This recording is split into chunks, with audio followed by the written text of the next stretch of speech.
let me ask a question. What happens when you take Wild Force and make it good? And not just good, great, excellent even. That is where you get Power Rangers Jungle Fury. What's up, guys? Welcome back to Animation Station. Welcome back to Morphin May, and welcome to Jungle Fury. One of my top 3 seasons of the whole franchise. Yep, I have a bit of a bias towards the Disney seasons, but hey, that's what I grew up with. So, it's going to be entirely different for you, I can understand that, but I grew up on the Disney seasons. And while this is sadly the last one I actually have nostalgia for, outside of Samurai, but we'll get there when we get there. This is the last one I watched on Jetix as a kid. After that, I kind of grew out of it and moved on to other things. And looking back on it now, it's just as great as I remember. So let's get the quick analytical stuff out of the way, and I mean quick. Like, there's only 2 pages of notes this time, so let's fly through these really quickly. Starting off with our main Rangers, we have Lily, played by Anna Hutchinson. Yes, that Anna Hutchinson. The actress you're all thinking of. This was one of her first ever roles. And then you have Theo, played by Algin Abella. He's the Blue Ranger. And then you have another great Red Ranger in Casey, played by Jason Smith, who would later go on to become a behind-the-scenes writer of some of the Neo Saban stuff. So, yeah, pretty cool. And not to mention, Casey himself is just an awesome Red Ranger. Like, seriously, top 10 for sure. And then you have RJ, the Wolf Ranger. Yeah, a Wolf Ranger. It's as awesome as it sounds. Played by David Delator? Sorry if I'm mispronouncing your name. And then finally you have Dominic. No, not Dominic from Fast and Furious. This is a completely different character. Don't get it twisted. And he's played by Nikolai Nikolaev. I hope I'm pronouncing that right. And then there are the 3 Spirit Rangers. Master Fant, played by Bruce Allpress, may he rest in peace. Master Swoop, played by Oliver Driver. And Master Finn, played by Paul Giddens. So, yeah. Fortunately, this is another one of those seasons where sadly there's no crossovers or team-ups, so this is a pretty self-contained season, and it just has a lot of Rangers. Like, it has 8 Rangers, and that's not counting Jared's Lion form or Camille's Chameleon Warrior form. Not counting those, you get 8 Rangers. That's a lot. That's almost as much as SPD. Then for your supporting cast, you have Fran, played by Sarah Thompson. You have Flit, played by Kelson Henderson. Yes, Kelson's back again. Lewin Martin, played by Algin Abella. This is the Blue Ranger playing as his twin brother. Same actor. Then you have Master Mao, the former master of the main 3 Rangers, played by Nathaniel Lees. And then you have Jared, who starts out evil and then has a heel turn at the end once he's free from Daishi's control. And he's played by Bidet Skinner. I'm just going to say Bidet because it sounds better. But if it's BD, I'm sorry. Then for the villains, of course, also played by Bidet Skinner, you have Daishi, who possesses Jared and pretty much uses his body for the entire season. And then later is exorcised from Jared, and it gets all crazy and wild. I'm not going to go into all that. Then there's Camille, played by Holly Shanahan. Yep, Holly Shanahan is back again, too. Like I said, Power Rangers love to reuse their actors. And she also turns good at the end, but I'm just putting her down as a villain because most of the time she is a villain that working under Daishi. And then for the foot soldiers of the season, yes, I'm skipping all the monster of the week and generals and all that because they really don't matter in the grand scheme, is Rinshi. The Rinshi are cool. They have this weird, like, walk thing where they have, like, have their arms out, like, whoop, whoop, whoop, whoop, whoop, whoop. Like, it's funny. It's funny and goofy, but they're also pretty well designed, so, yeah, one of the cooler foot soldiers. And then for the weapons, for the universal weapons for the main three, we have Battle Claws and the Claw Boosters. And Ranger-specific weapons, the Jungle Chucks for the Red Ranger, Jungle Tonfa for the Blue Ranger, and a Jungle Bow for the Yellow Ranger. Yep, instead of getting daggers, Yellow gets a bow staff. It's pretty cool. And then those three combine together to make the Claw Cannon. And then you have the Jungle Mace, which is used by both the Elephant Ranger and the Yellow Ranger. The Jungle Fan, used by the Bat Ranger and the Blue Ranger. And then the Shark Sabers, used by, of course, the Shark Ranger and the Red Ranger.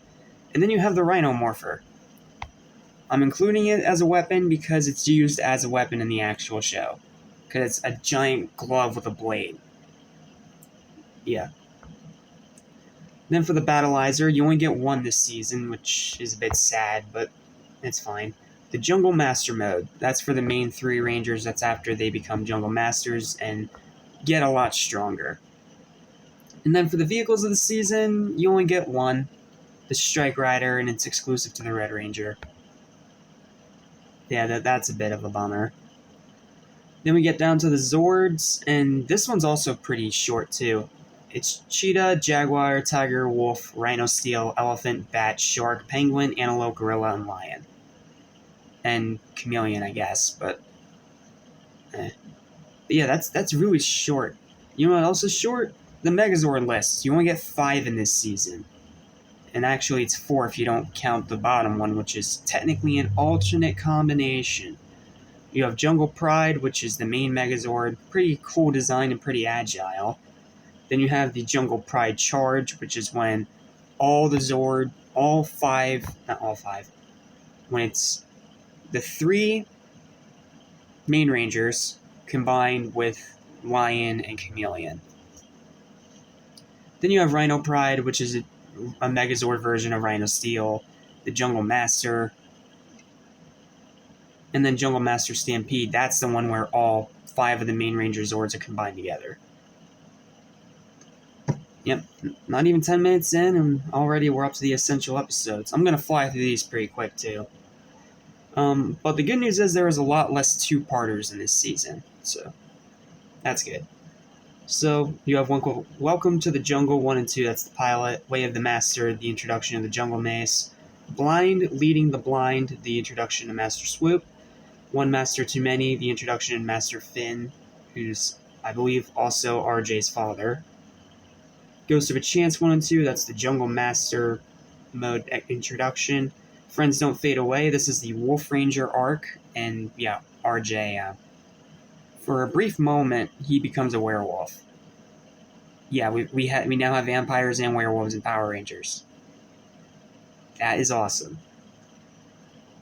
No Iron Leader, that's the introduction of the Rhino Nexus arc, which then goes from, it just goes all the way down. It's a 5-part arc.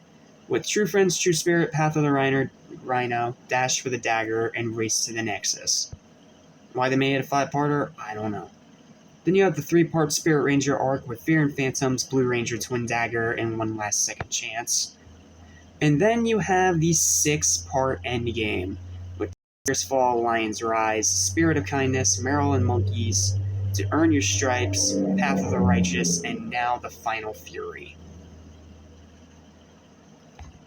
Yeah, that's pretty much it. So, moving on from the analytical stuff, let's talk a bit about the suits. I love these suits. They're kind of like a respin on the Dino Thunder suits with the stripes going down the side, but this time the stripes are specific to what animal each ranger is, which is really cool. The Rhino Ranger specifically is cool with his contrast of white, orange, and black, and he has a belt, like a Ninja Master, which is cool. Then the Wolf Ranger is pretty cool as well. And then the Spirit Rangers are okay. They're pretty much a reuse of the Jungle Master versions of the main 3, but just have different helmets. Pretty much it. Now for the season itself. I love this season. It's another one that's sort of lighthearted, but it also has its dark moments every now and then. It just feels like so laid back. I love the pizza place being the main hub of the Rangers, maybe because I just love pizza. I don't know. RJ is one of the best mentors in the franchise. I will fight you on this. He's so laid back, but he's also just so skilled, and not to mention, like I said, werewolf. Yeah. Then the action is great. It tries to focus on martial arts again, as opposed to stupid Cal Explosion bullcrap, so that's good. All the characters are good. I really like the main cast here, and like I said, Casey is a great Red Ranger. Daishi is a pretty good villain, and I already talked about the Rinshi. The writing's really good. It literally just feels like a complete 180 from the awful Operation Overdrive. Like, they looked at that season, they saw everything they screwed up on, and did a complete 180. And with that, they made another excellent season of the show. It's not the best of the Disney era, because it's nowhere near as great as Dino Thunder, but I'd say it's probably right up there with Ninja Storm as a great season that definitely belongs in the Ranger legacy. And again, rest in peace to Bruce Albrus. So yeah, quick review for a pretty quick season. This season's only 32 episodes, so it's pretty quick, pretty brief, short, straight and to the point, and I like it.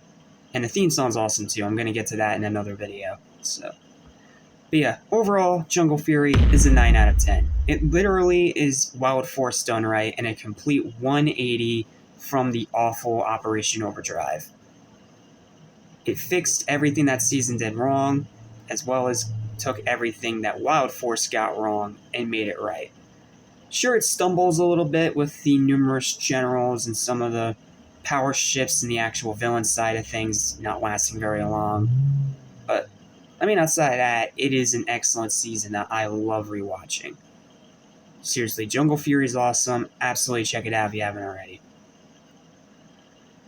Okay, next time we end off the Disney era, and I may or may not make some controversial statements in the next video, because next one is a very fan favorite, beloved season that I just think is really good. I'm going to explain why next time. So, see you guys tomorrow for the end of the Disney era with the super dark, wild, just incredibly adult and mature finale of Disney with Power Rangers RPM.